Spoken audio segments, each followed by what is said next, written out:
We're in the thick of harvesting season. Everything in the garden seems to be ready all at once. This is the time of year that we just hunker down, stay home as much as possible, and focus all of our attention on preserving all this food that nature's giving us. Nature is so lavish and generous, and I'm especially aware of it in harvest season. I buried 10 tomato seeds in the ground, and in return, I'm receiving bushels of tomatoes. I feel rich, blessed, and so fulfilled.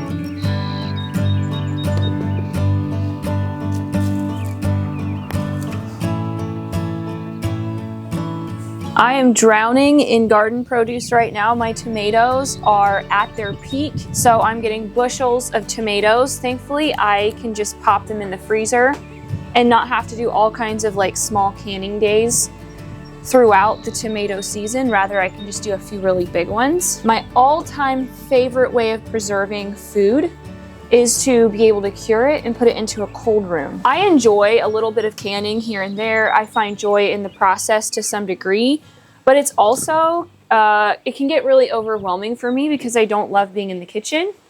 It's just who I am. I love being outside. I love growing the food, but I don't so much love processing it in the kitchen. So for me, curing food and being able to put it into the cold room without all of the steps in my kitchen is really, really awesome. The foundation of what we grow to be self-sustainable here in our homestead is white potatoes, sweet potatoes, onions, garlic, carrots. Carrots can't be cured, but they can just be put into a refrigerator. They don't have to go through my kitchen, through a bunch of steps in my kitchen in order to be preserved for the winter. My tomatoes are filling up this table, and this is where I had my onions curing previously.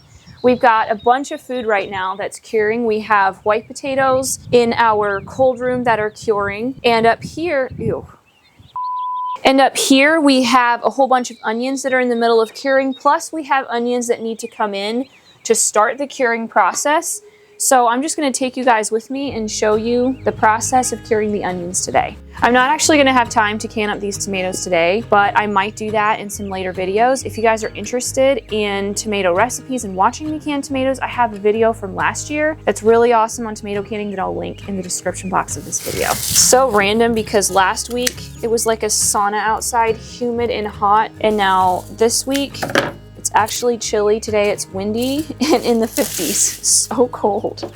These onions that are brown and crunchy now were pulled about 2 weeks ago, so roll the footage.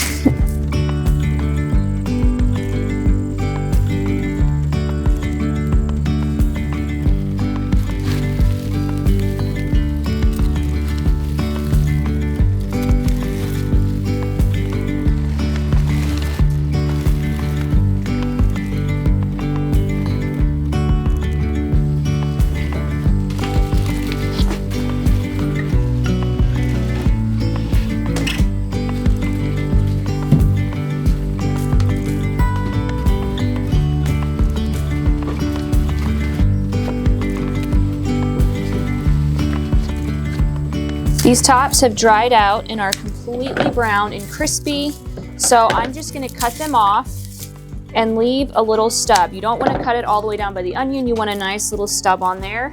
When you're laying out your onions, you really want to find a place that's protected from the sunlight. Some people say you can cure onions in like broad sunlight, but I found that it can make them a little bit green, and I just prefer to have them in a place where it's light outside, but not like direct sunlight. That's just my opinion. You also do not want your onions to get rained on while they're curing or get wet or anything like that. So I'm just gonna cut these off, leave like 1.5 inches of a stub there.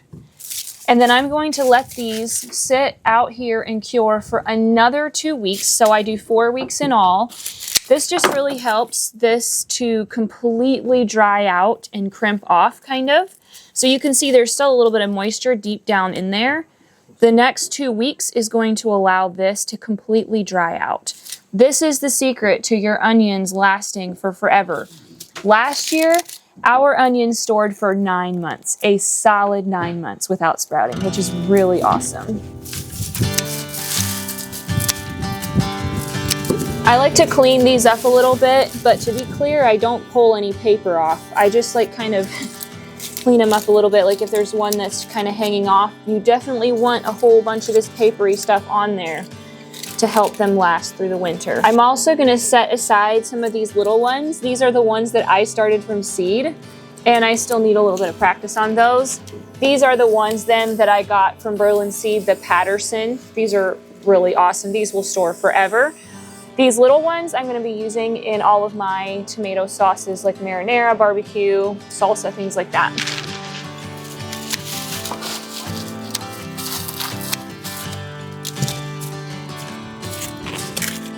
Woo, it's a big one.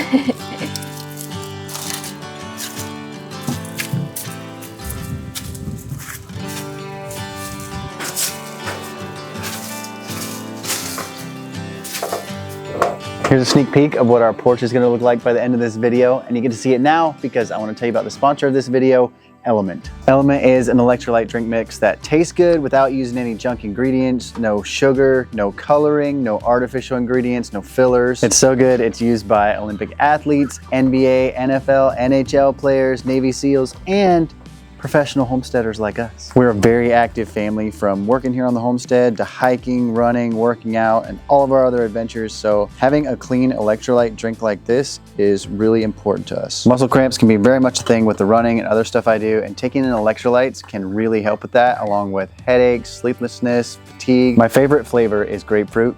In water at least. I also really like the chocolate. I like to put it in my protein chocolate milk. It adds a really nice flavor punch and nutrient boost that I really like. If you use our link, drinkelement.com/morethanfarmers, you can get a free sample pack of 8 single serving packets. That's a great deal. Plus, it's a great way to try out a lot of different flavors. So go to drinklmnt.com/morethanfarmers to get yours today. Michelle is gonna pick some raspberries while I pull the rest of these onions. We pulled, I don't know, maybe about half of them 2 weeks ago, but they weren't all ready. Once the tops are bent over for at least a week or so, they're ready to pull. We planted these onions at different times. You might remember from some earlier videos this spring. Michelle started some of her own. We bought some of the plants to put in the ground. And so they matured at different times. It just rained recently, so these are a little damp, but they will dry out pretty quickly on the porch. These leaves here as a mulch really keep the moisture in. It didn't rain just a lot, but it rained enough that it got down in here. That is gorgeous dirt right there.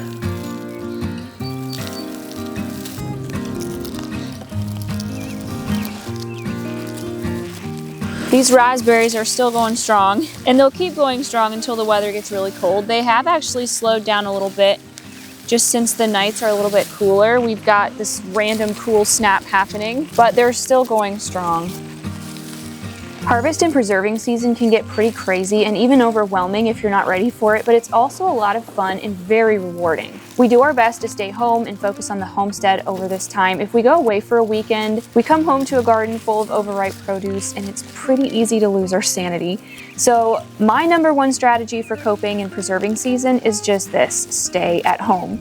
I try to stay on top of the produce coming in. If I don't, I end up just wasting a lot of food and losing my mind. For us, the craziest part of the preserving season is over within a few weeks. It comes in a wave and slowly dies down. So I try to just enjoy it and take it in while it lasts. I guess we'll get to finish off with a bang here. These are huge. Oh my goodness. That is giant. I'm also running out of room.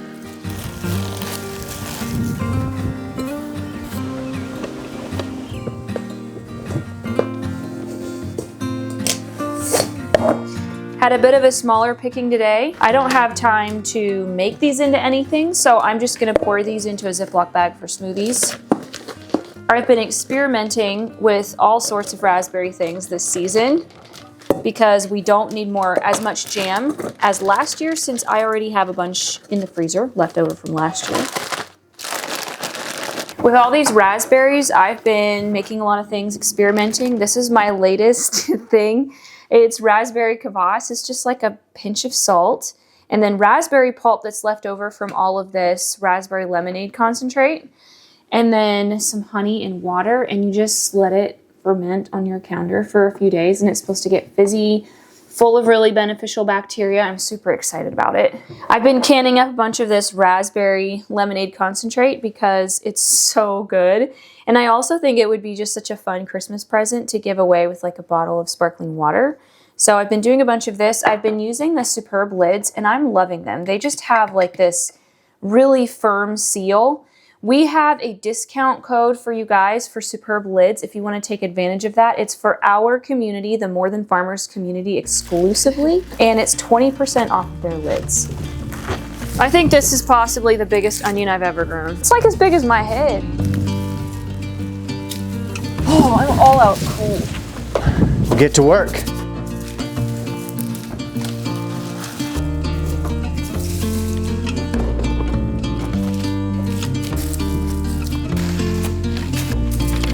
While Michelle finishes laying these onions out, I want to show you something real quick.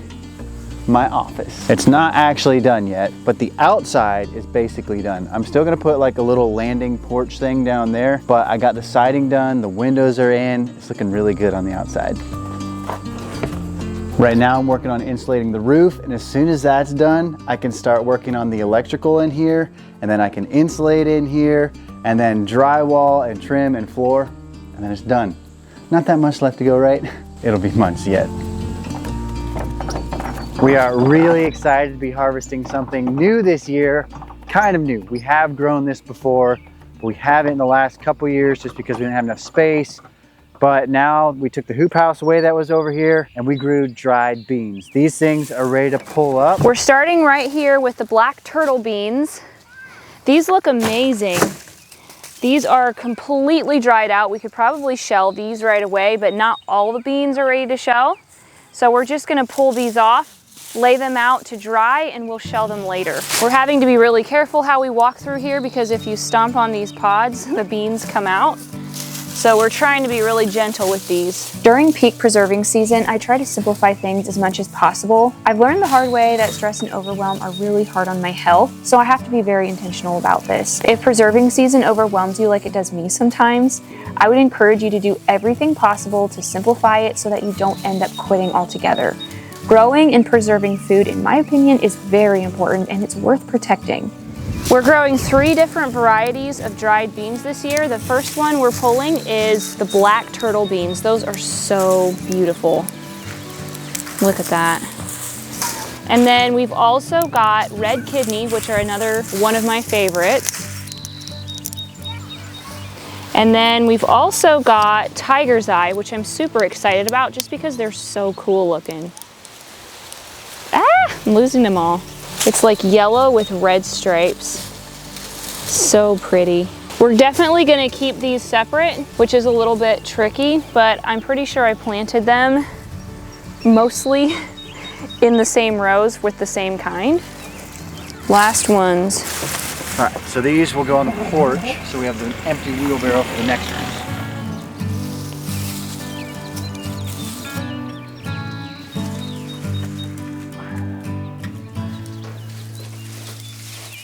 One of the ways that I simplify harvest and preserving season is by keeping canning and freezing to a minimum. I'm not the girl who cans French fries and dried beans and all kinds of soups. I don't freeze dry whole casseroles. I don't do anything like that. Not to say that those things are bad, they just aren't my style. So while it's very handy to have canned beans on the shelf to use on a moment's notice, those beans have the ability to store for years in an airtight bucket on your pantry shelf with no extra preserving necessary.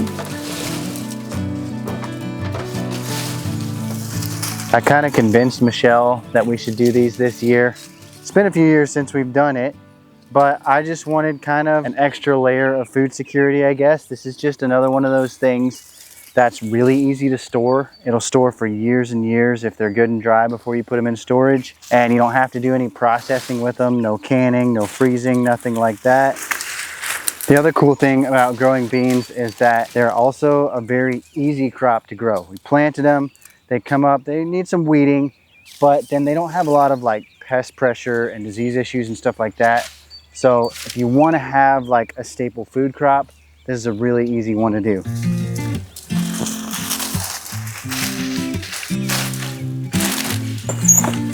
These tiger's eye beans really wanted to climb just about anything they could. And there happened to be little shoots of asparagus coming up through here, and these weeds, they just climbed and tangled up all over them. It is a pain. It looks like we've got about one more wheelbarrow load back there, but I'm gonna go take this one to the porch. Michelle is inside getting supper ready. Starting to get a little bit late.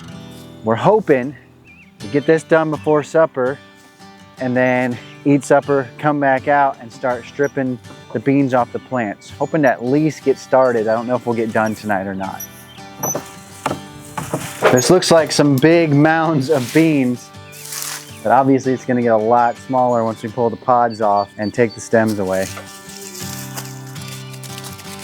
I think that's pretty much everything. But before we go inside, I want to show you probably the most exciting harvest we've ever had on our homestead. A new harvest, something we have never harvested before. Pears. We actually started out with some apples on our apple trees down there. They got a disease.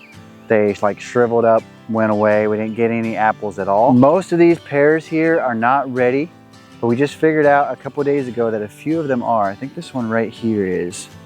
They are so delicious.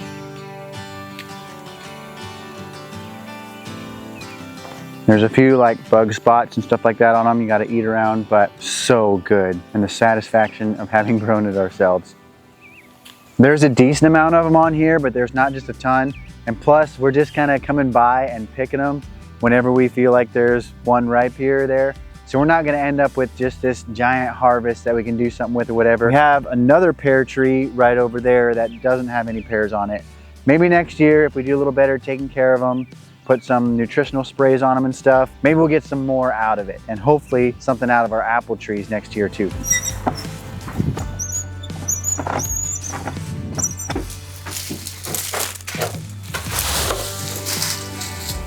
We had a supper break and I had a shower. And now we're back at it. We are just going to pull as many of these bean pods off the stalks as we can, keeping all the varieties separate. It's probably gonna take us a day or two more to get all 3 of these massive piles done. For me, harvest season is crazy, but winter is much slower paced. So I prefer to throw some dried beans in my Instant Pot on a Monday prep day in those slow winter months rather than pressure can them in mason jars in the heat of the summer when I'm at my busiest and most stressed. Same goes for potatoes. I prefer to cure my potatoes and just store them in crates as is and then pull them out and slice them for French fries later in the slow winter months. Same for squash, sweet potatoes, and carrots. The only time that I can or freeze my cold room produce is if I see it's gonna rot before we're going to be able to eat it all. This is all a matter of style and opinion, of course, but it's worth considering if you're losing your mind in August. Once we've pulled all of these beans off the pods, we're just gonna lay these out in a nice single layer somewhere where it's nice and dry. And we're gonna just let them dry out completely for a week or two before we shell them. We'll definitely come back to this in a later video to show you exactly how we do this. Earlier today, I mentioned a tomato canning video that we did. We'll leave that right here for you guys to watch next.